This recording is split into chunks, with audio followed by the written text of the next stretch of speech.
video ini kelompok 10 akan menjelaskan materi tentang COVID-19 yang meliputi sejarah, pengertian jenis varian, penyebab dari COVID-19 tersebut.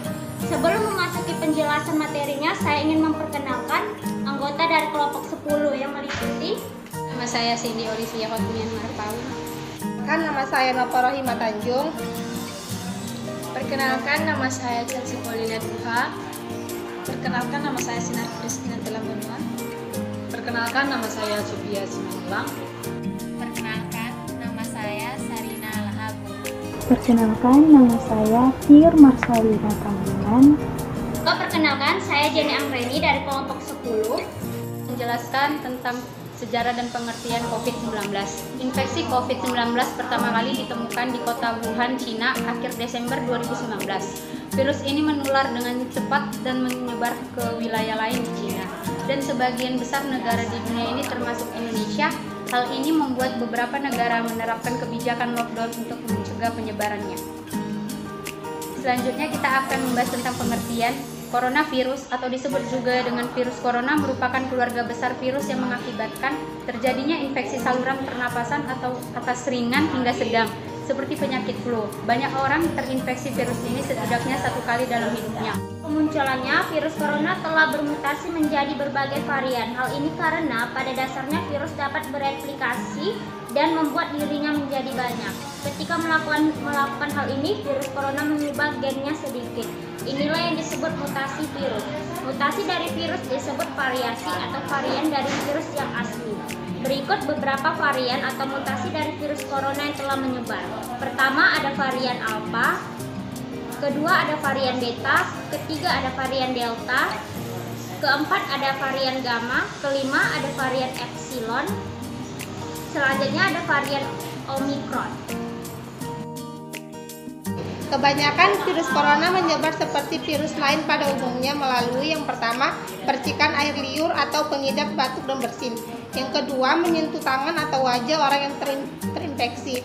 Yang ketiga, menyentuh mata, hidung, atau mulut setelah memegang barang yang terkena percikan air liur pengidap virus corona. Yang keempat, tinca atau feses atau jarang terjadi khusus untuk COVID-19. Masa inkubasi belum diketahui secara pasti.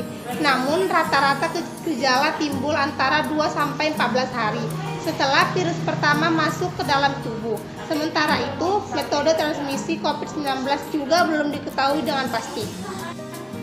Siapa saja dapat terinfeksi virus corona, akan tetapi bayi dan anak kecil serta orang dengan kekebalan tubuh yang lemah lebih sering rentan terhadap serangan virus ini.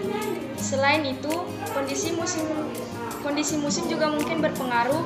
Contohnya, di Amerika Serikat, infeksi virus corona lebih umum terjadi pada musim gugur dan musim dingin. Lalu, seseorang yang tinggal atau berkunjung ke daerah atau negara yang rawan virus corona juga beresiko terserang penyakit ini. Misalnya, berkunjung ke Tiongkok, khususnya kota Wuhan, yang pernah menjadi wabah COVID-19 yang bermulai pada Desember 2019.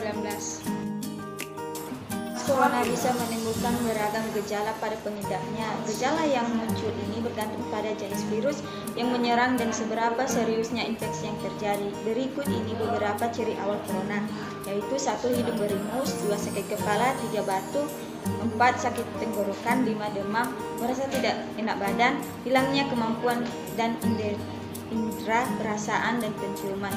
Hal yang perlu ditegaskan, beberapa virus corona dapat menyebabkan gejala yang parah. Infeksi dapat berubah menjadi bronkitis dan pneumonia disebabkan oleh COVID-19 yang mengakibatkan gejala seperti demam yang mungkin 1. Cukup tinggi bila pengidap mengidap pneumonia, 2. Batuk dan lendir, 3. Sesak nafas dan nyeri dada atau sesak saat bernapas dan batuk.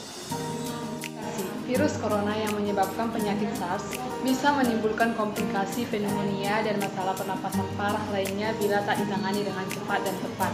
Selain itu, SARS juga bisa menyebabkan kegagalan pernapasan, gagal jantung, hati, dan kematian.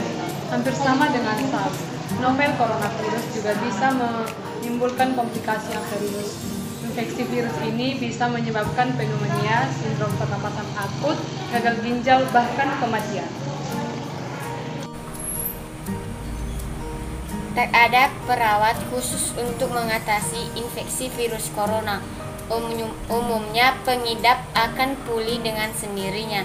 Namun, ada beberapa upaya yang bisa dilakukan untuk meredakan gejala infeksi virus corona. Contohnya, 1. Minum obat yang dijual bebas untuk mengurangi rasa sakit, demam, dan batuk. 2. Gunakan pelembab ruangan atau mandi air panas untuk membantu meredakan sakit tenggorokan dan batuk. 3. Perbanyak istirahat. 4. Perbanyak asupan cairan tubuh jika merasa khawatir dengan gejala yang dialami. Segeralah hubungi penyediaan pelayanan dan kesehatan terdekat. Kesimpulan kelompok 10 yaitu cara efektif untuk mencegah penularan COVID-19 dengan kita harus menaati protokol kesehatan 6M, menggunakan masker, mencuci tangan, menjaga jarak, mengurangi tingkat mobilitas, menjauhi makanan yang bersama, dan menjauhi kerumunan serta mengikuti vaksinasi. Demikianlah hasil diskusi kami dari kelompok 10. Kami ucapkan terima kasih.